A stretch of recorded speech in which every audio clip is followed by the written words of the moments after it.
लोकसभा मतदारसंघात यंदा तिरंगी लढत दिसतेय। भाजपचे हेमंत सावरा, ठाकरे गटाच्या भारती कांबडी आणि बवियाचे राजेश पाटील यांच्यात ही लढत आहे। पालघरमध्ये शिंदे गटाचं चांगलं वर्चस्व आहे, मात्र शिवसेनेतील फुटीनंतर शिवसैनिक कुणाच्या बाजूने उभे राहिलेत यावर विजयी उमेदवार ठरणार आहे। आपण पाहूयात। नमस्कार, लागली पैस या एनडीटीव्ही मराठीच्या विशेष कार्यक्रमामध्ये आपलं स्वागत आहे। मतदान झालेलं आहे आणि आता प्रतीक्षा आहे ती निकालाची। सर्व ठिकाणी आता आपण बघू शकतो की जी चर्चा आहे ती आपला खासदार कोण होणार या संदर्भाची नाक्यानाक्यांवर आणि अनेक ठिकाणी आपल्याला टपऱ्यांवर देखील हीच चर्चा मिळते।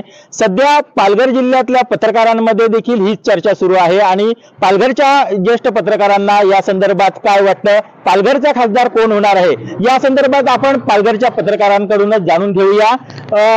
आपल्यासोबत ज्येष्ठ पत्रकार आहेत, तुम्हाला काय वाटतं पालघरचा खासदार कोण होणार? महाविकास आघाडीचे उमेदवार विजयी होतील, भारती कांबडी। नक्कीच भारती कांबडी विजय होतील, कारण की 10 वर्ष मोदींना दिलेलं आहे। ठीक बहुजन विकास आघाडीचे उमेदवार राजेश पाटील हे निवडून येतील असं वाटते। महाविकास आघाडी उद्धव बाळासाहेब ठाकरेचे उमेदवार भारती कांबडी विजयी होतील। महाविकास आघाडीच्या भारती कांबडी। महाविकास आघाडीच्या शिवसेना उद्धव बाळासाहेब ठाकरेंच्या उमेदवार भारती कांबडी या विजयी होतील। नक्कीच भारती कांबडींचा जास्त जोर दिसतोय, काय सांगणार?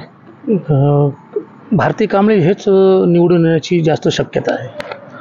महाविकास आघाडीच्या भारती कांबडी विजय होतील आणि मशाल पेटणार। डॉक्टर हेमंत सावरा विजयी होतील असं वाटतं। बाळासाहेब उद्धव ठाकरेंच्या महाविकास आघाडीच्या भारती कांबडी विजयी होतील।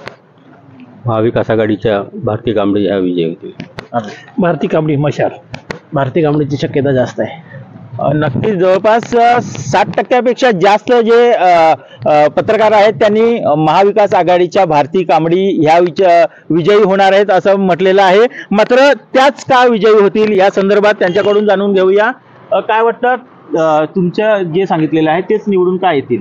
महायुतीचे जे खासदार ते 10 वर्षापासून पालघरमध्ये होते, पण पालघरमध्ये पाहिजे तशी विकासाची कामं झालेली नाही आहेत। त्याचप्रमाणे जो इथला मुस्लिम आणि कॅथलिक जो मतदार आहे तो ह्यावेळेस महाविकास आघाडीच्या बाजूने उभा आहे। त्याच्यामुळे त्याचप्रमाणे उद्धव ठाकरेंबद्दल सहानुभूतीसुद्धा या मतदारसंघात पाहायला मिळते। त्यामुळे नक्कीच त्याचा जो फायदा आहे तो महाविकास आघाडीच्या उमेदवार भारती कांबडीला होणार आहे। तुमचा उमेदवार राजेश पाटील म्हणताय की राजेश पाटीलच का निवडून येत? राजेश पाटील हे आमदार म्हणून गेले 4.5 वर्ष बोईसर विधानसभेत कार्यरत आहेत आणि त्यांनी त्यांची मर्यादा बोईसर विधानसभेपुरता न ठेवता संपूर्ण जिल्ह्यात त्यांनी कामं केलेली आहेत आणि संपूर्ण जिल्ह्यात एक काम करणारा आमदार म्हणून त्यांची ओळख आहे। आता जरी महायुतीकडे वनगा गेलेले असले श्रीनिवास वनगा, तरीही शिवसेना पालघर हा शिवसेनेचाच गड मानला जातो।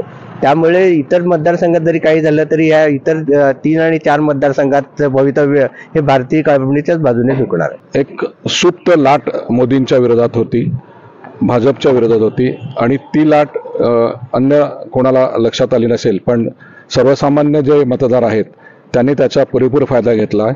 प्रचंड प्रमाणात पैशाची उधळण झाली, मतं विकत घेतली, मात्र लोकांनी मनात ठरवून ठेवलं तर त्याच्याप्रमाणे मशाल चिन्हाच्या उमेदवार भारती कांबडी याना लोकांनी पसंद केलेलं दिसतं। लेकिन राजेंद्र गावित को उम्मीदवारी ना देने की वजह से एक नाराजगी का सुर आया और कहा जा रहा है कि जो शिंदे गट के जो लोग थे उन लोगों ने कुछ बहुजन विकास आघाड़ी के जो उम्मीदवार थे और कुछ मशाल के उम्मीदवारों को उन्होंने अपना मतदान किया है, तो इसका भी फटका बीजेपी को लग सकता है। माझ्या हिशोबाने डॉक्टर हेमंत सावरा निवडून येतील, कारण की विकासाच्या मुद्द्यावरती जे भारतामध्ये जो विकास चालू आहे त्या मुद्द्यावरती लोक त्यांना मत देतील असं मला वाटतं। अशा नाराज घटकांना उद्धव ठाकरे यांनी एकत्रित येऊन जे नियोजन केलं त्या नियोजनामुळे भारती कांबडी यांचा विजय होईल असं वाटतं। Last comment. पालघर जिल्हा आदिवासी बहुल जिल्हा आहे।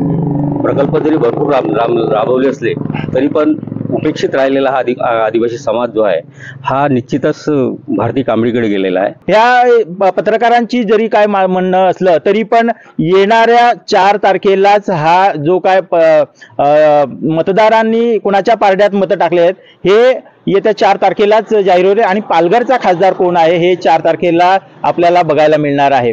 एनडीटीव्ही मराठीसाठी नावेद शेख सोबत मनोज सातवी, पालघर।